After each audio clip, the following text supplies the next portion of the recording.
Բարոն, իրավ է, որ գսեն թե դուք Զանգեզուրի լեռներեն իջնելով ֆաշիզմ եւ հիտլերիզմ կքարոզեք։ Զակշավարով եւ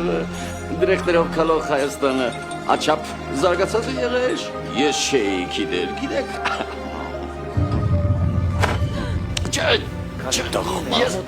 Ես հապաղում եմ մի հայտ բերել մեր պատմական հիներոցությունները և այն մշակույթի ծալթերը, որոնք մնացել են փոշիների տակ։ Դեռ խոսք չկար հիտլերականության ու ֆաշիզմի մասին։ Եվ ցեղասպանության գաղափարը 19 թվականին ոտքերան են Դավիթ Բեկյանի ուխտերությունը ծառչխանը։ Հայրենիքի ծորասական պայքանջելը, մեղք է, մայրեն լեզուն արամարելը,